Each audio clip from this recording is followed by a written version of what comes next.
Hello, students. I hope you all are well at your home and studying. Today, we will discuss about RBI, that is Reserve Bank of India. It is the central bank of the country and is the center of the Indian financial and monetary system. As the apex financial institution, it has been guiding, monitoring, regulating, controlling, and promoting the destiny of Indian financial system since its inception. There has been a long service of efforts to establish central bank in our country, which can be traced back to 1773. But the urgent need for the central banking institution was recognized when the three presidency banks, Bank of Bengal, Madras, and Bombay, were amalgamated in 1921 to form the Imperial Bank of India. You can see in the flow chart that three presidency banks were amalgamated to form the Imperial Bank. This bank will serve as the banker to the government and in some capacity bankers to the bank.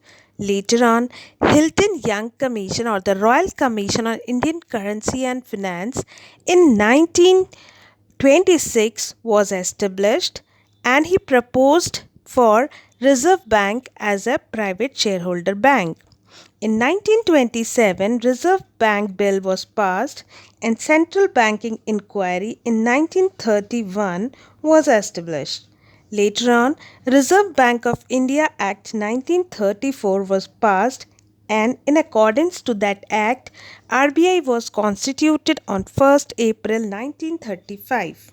Later on, it was nationalized on 1st January 1949 because there is a need of close integration between its policies and those of the government. The RBI was nationalized. Now, we will discuss the organization structure and the management of the Reserve Bank of India. The organization structure of the RBI comprises of Central Board and Local Board. The Central Board of Directors consists of 20 members, one governor, four deputy governors appointed by the central government. They are the whole time officers. Their term will not exceed then 5 years. They are eligible for the reappointment also. Four directors nominated by the central government, one from each of the local board. Their term of membership is related to the local board. 10 directors nominated by the central government. They are the experts from the field of the business, industry, finance and cooperation. They hold the office for the 4 years. The retiring directors, however, may be renominated. One government official is the secretary. The minister of finance is usually nominated by the central government. His term of office depends on the pleasure of the central government. The governor is the chairman of the central board. In his absence, he nominates the deputy governor. The deputy governor and the government official nominees have no right to vote. The central board of the director can exercise all the powers of the bank and it is mandatory to meet at least 6 times in each year and at least once in the 3 months. For all practical purpose, however, committees set up by the central board look after the bank's current affairs. Now we have the local board also. They are divided into four regions: the western, the eastern, the northern and the southern. For each of these regions, there is a local board with the headquarter in Mumbai, Kolkata, New Delhi and Chennai. Each board of director consists of 5 members appointed by the central government and their term is 4 years. They represent territorial and economic interest. In each local board, a chairman is elected from amongst their members. Manager in charge of the RBI or the Reserve Bank offices in Mumbai, Kolkata, New Delhi and Chennai are the ex officio secretaries of the representative local board at these places. The local board carries out the function of advising the central board of the director on such matter of the local importance. I hope you are able to understand now what is central board and what is local board. Here are some points that I had already discussed, like governor is the chief executive authority. Central board can exercise all powers, meet at least 6 times or once in the 3 months. Central board provide advice to the local board. Central office is at the Mumbai, and there are 23 department and 3 training centers in the RBI. And the local board represent the regional interest and they play the advisory role to the central government. Now, we will discuss the 23 departments of the RBI. The banking department is responsible for rendering the bank services. The issue department is concerned with the proper and the efficient management of the note issue. Department of Currency and Management is concerned with the forecasting of the long-term requirement of the currency. The Department of Expenditure and Budgetary Control will look at the expenditure of the different units. The Department of Government and Bank Account deals with the maintenance and the supervision of the bank account. The Department of Banking Development deals with the responsibility of the development of the commercial banks in India. The Department of Exchange Control responsible for controlling foreign exchange. The Industrial Credit Department responsible or plays as a role of agent of the Government of India. The Agriculture Credit Department is responsible for building up the cooperative structure in the rural financing, providing financial assistance to the state government to strengthen the cooperative sector, coordinating the long-term credit. But with the establishment of the NABARD, these functions have been transferred to the NABARD. The Rural Planning and Credit Department was established in 1982 to provide the expert guidance and processing sanction of the general lines of the credit for the short-term advances. The Department of Non-Banking Companies deals with the control and regulation of non-banking companies. The Credit Planning Cell formulates and monitors credit policies. The Department of Economic Analysis and Policy deals with the economic research, review financial and banking condition. The Department of Statistical Analysis and Computer Service deals with the generation, collection, processing and compilation of the statistical data. The Legal Department gives legal advice on some matters. The Inspection Department conducts the internal inspection of the offices. The Department of Administration and Personnel looks after the recruitment, training, placements. The Premises Department related with the buildings of the bank offices, training institutions, staff quarters, etc. The Management Service Department deals with the organization analysis, system, research and development, work procedure, etc.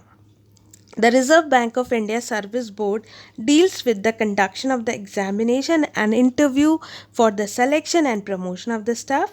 The Central Record and Documentation Center deals with the scientific preservation of the records, revival services and tools of reference.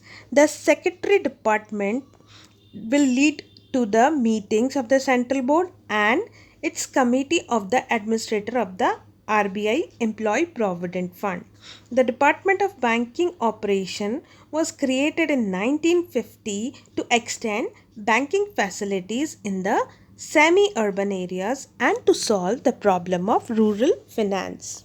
There are 3 training establishments of the RBI: Bankers Training College, Bombay, College of Agriculture Banking, Pune, and Reserve Bank Staff College, Chennai.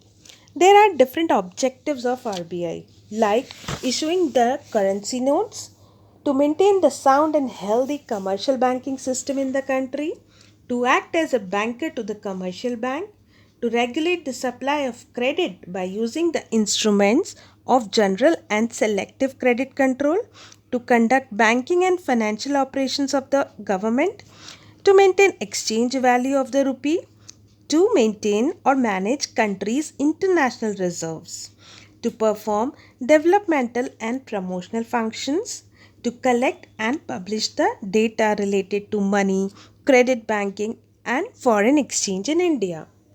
Now we will discuss the functions of RBI. The functions of RBI are categorized into three categories. First are the central banking function. The Reserve Bank of India discharge all those functions which are performed by the central bank. These functions are note issuing authority. RBI is having the sole right or authority or the monopoly of issuing currency notes other than 1 rupee note and coin. It is the banker to the bank. Means RBI is the bank to the central and the state government. It provides the government all banking services such as acceptance of deposit, withdrawal of the funds by the check, making payments as well as receipt and collection of the payment on the behalf of government, transfer of the funds, management of the public debt, etc. The third function is banker's bank, also called the lender of the last resort. The Reserve Bank of India serves as a banker to the scheduled commercial bank in India. All the scheduled commercial banks keep their accounts with the RBI, and RBI acts as a custodian of the statutory cash reserves of the bank. Next, credit control. Credit is loan or is a sum of money to be returned normally with the interest. It refers to the debit of the economic unit. So, the credit creation activity of the money supply is controlled by the RBI. Next, regulation of the foreign exchange. This is the most important function of RBI. RBI has to maintain the stability of the external value of the rupee. The RBI performs foreign exchange control function. It fixes the exchange rate between the rupee and other currency and coordinates its activity with the International Monetary Fund and the World Bank. Next, collection of data and publications. As I told you before, RBI collects continuously data from the different banks and analyze that data, and this is done by the Department of Economic Analysis and Policy, and another department is the Department of Statistical Analysis and Computer Services. So the bank issues several periodical publications which provide statistical information on the monetary and the financial development in the economy, and also on the working of the bank and the banking system. Next function is promotional and developmental function. The RBI has been rendering developmental or promotional services which have strengthened the country's banking and financial structure. So, the RBI's help in mobilizing the savings and directing the credit flow to the desired channel. In this way, RBI is promoting commercial banking. RBI is also promoting rural and agriculture credit so that the special facilities can be provided to all the required people. Next is the promotion of the industrial finance. RBI has helped in setting up the statutory corporation at the all India and the regional level to function as a specialized agency for industrial finance. The first of this institution was IFCI. It was established in 1948. Next function is supervisory function. It includes the licensing of the bank. So banks has the RBI has the statutory provision that a company starting banking business in India has to obtain license from the RBI. Branch licensing policy. The RBI exercises control over the expansion of the branches by the banks through its branch licensing policy. The RBI examines whether the minimum requirement of the capital and liquid assets are fulfilled by the banks and approve them. RBI is empowered to conduct the inspection of the bank.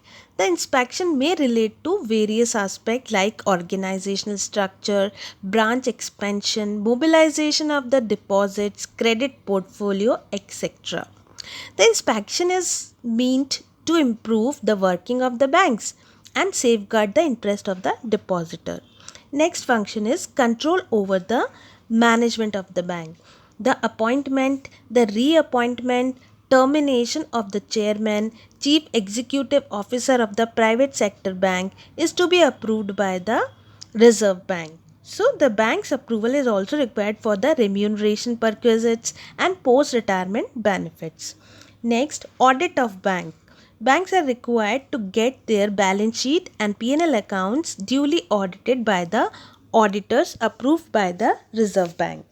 Next, training and banking education. The RBI has played an active role in making institutional arrangements for providing training and banking education to the bank personnel with a view to improve their efficiency. I hope now everything is clear about RBI, how RBI is originated, what are the objectives of RBI, what is the organization structure, what are the different functions, and what are the different departments of RBI. Thank you so much for today.